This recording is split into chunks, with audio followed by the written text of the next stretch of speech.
बंधु माने आजिर एही कार्यक्रम को आपण मानक स्वागत। आजिर एही कार्यक्रमटी मीन राशि व्यक्ति विशेष मानक पई बहुत गुरुत्वपूर्ण अटे, बहुत ही खास अटे।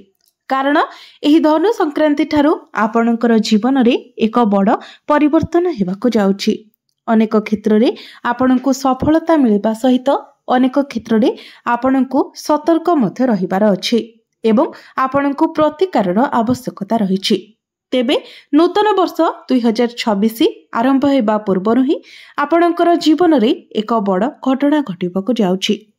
तो केउ सब क्षेत्र रे आपणको सफलता मिलिबाको जाउछि एवं केउ सब क्षेत्र रे आपणको सतर्क रहिबार अछि से विषय रे जानिबा पई आपण माने भिडियोटी को स्किप न करी शेष पर्यंत निश्चय देखंतु एवं भिडियोटी को लाइक करी चैनल टी को सब्सक्राइब करि दियंतु। कमेंट बॉक्स रे भक्ति एवं श्रद्धार सहित जय श्री जगन्नाथ जय मां लक्ष्मी निश्चय लिखंतु।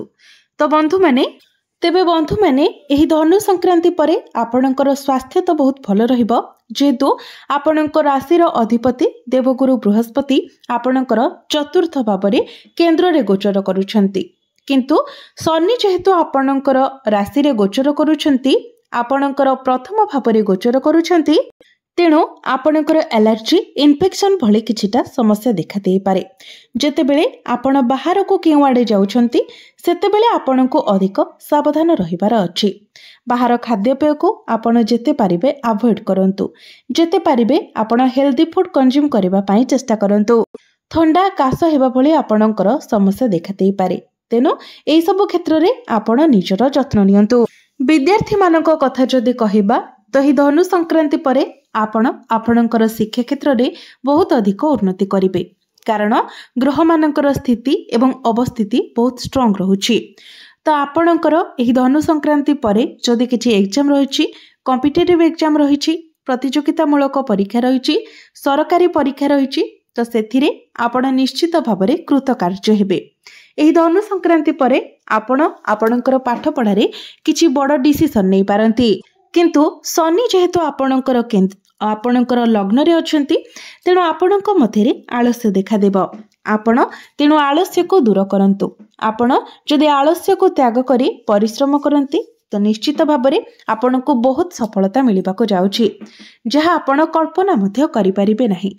किंतु जदि आपण आलस्यर बशवर्ती होंती तो निश्चित भाबरे आपणको समस्यार सम्मुखीन हेबाको पड़िबो।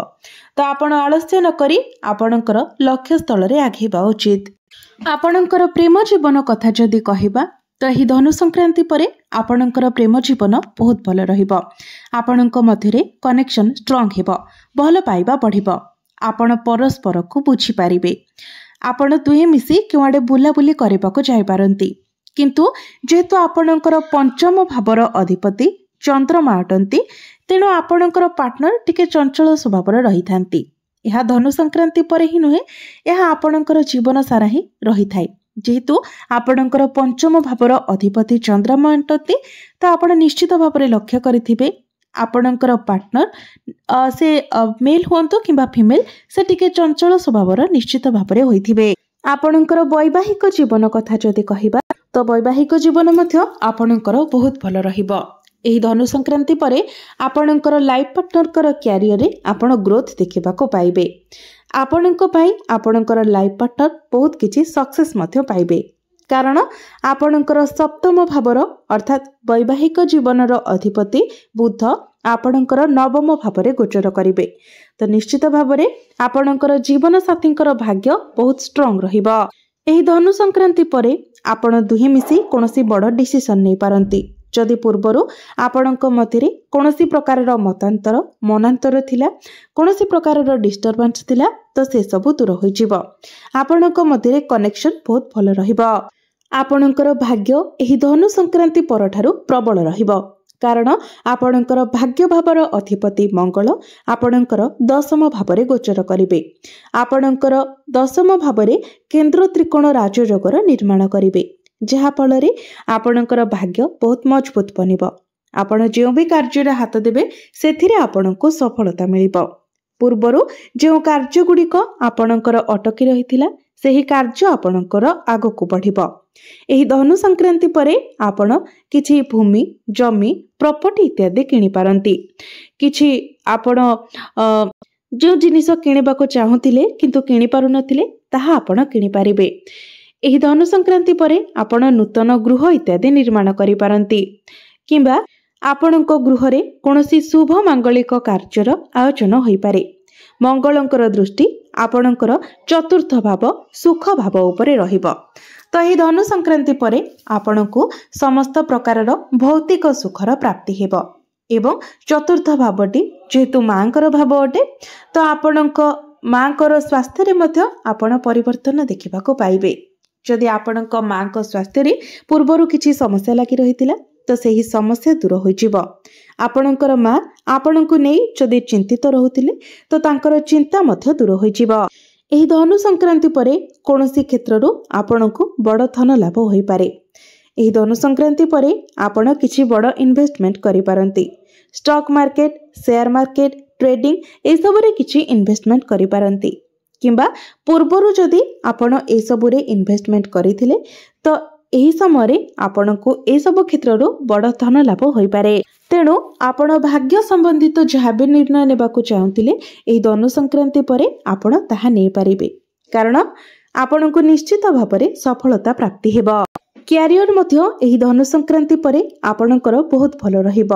ଆପଣଙ୍କ ମଧ୍ୟରେ ମ୍ୟାନେଜମେଣ୍ଟ ସ୍କିଲ୍ ବଢ଼ିବ। ଆପଣଙ୍କ ମଧ୍ୟରେ କମ୍ୟୁନିକେସନ ସ୍କିଲ୍ ମଧ୍ୟ ବହୁତ ଭଲ ରହିବ, କାରଣ ଗୁରୁଙ୍କର ଦୃଷ୍ଟି ଆପଣଙ୍କର ଦଶମ ଭାବ ଉପରେ ରହିବ। ଗୁରୁ ହେଉଛନ୍ତି ଜ୍ଞାନର କାରକ ଗ୍ରହ। ତ ଆପଣଙ୍କ ମଧ୍ୟରେ ଜ୍ଞାନ ବଢ଼ିବ। ଆପଣ ନିଜର କ୍ୟାରିୟରରେ ଏକ ବହୁତ ଭଲ ଆଚିଭମେଣ୍ଟ ପାଇପାରିବେ।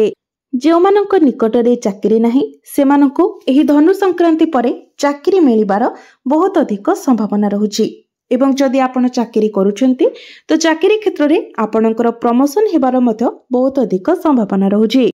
ଆପଣଙ୍କର ଯଦି ଟାର୍ଗେଟ ବେସ୍ ଜବ୍ ରହିଛି ତ ଟାର୍ଗେଟ ଆପଣଙ୍କର କମ୍ପ୍ଲିଟ୍ ହୋଇଯିବ। କାର୍ଯ୍ୟକ୍ଷେତ୍ରରେ ଆପଣ ପ୍ରଶଂସିତ ହେବେ। ଆପଣଙ୍କୁ ମାନ ସମ୍ମାନ ପ୍ରାପ୍ତି ହେବ। ନିଜର କାମ କରିବାର ଶୈଳୀ ଦ୍ୱାରା ଆପଣ ପ୍ରଶଂସିତ ହେବେ। ବିଜନେସ୍ ମଧ୍ୟ ଏହି ଧନୁ ସଂକ୍ରାନ୍ତି ପରେ ଆପଣଙ୍କର ବହୁତ ଭଲ ରହିବ। ଆପଣ ଆପଣଙ୍କର ବିଜନେସ୍ରେ ଗ୍ରୋଥ୍ ଦେଖିବାକୁ ପାଇବେ, ପ୍ରଫିଟ୍ ଦେଖିବାକୁ ପାଇବେ। ଏହି ଧନୁ ସଂକ୍ରାନ୍ତି ପରେ ଆପଣ ଆପଣଙ୍କର ବିଜନେସ୍କୁ ଆଗକୁ ବଢ଼ାଇ ପାରନ୍ତି। କୌଣସି ପାର୍ଟନରସିପ୍ ବିଜନେସ୍ ମଧ୍ୟ ଆପଣ ଷ୍ଟାର୍ଟ କରିପାରନ୍ତି। ବିଜନେସ୍କୁ ନେଇ ନୂଆ ନୂଆ ଆଇଡ଼ିଆ ଆପଣଙ୍କର ମନକୁ ଆସିବ। ବିଜନେସ୍ରେ ଆପଣଙ୍କର ଗ୍ରାହକ ବଢ଼ିବେ।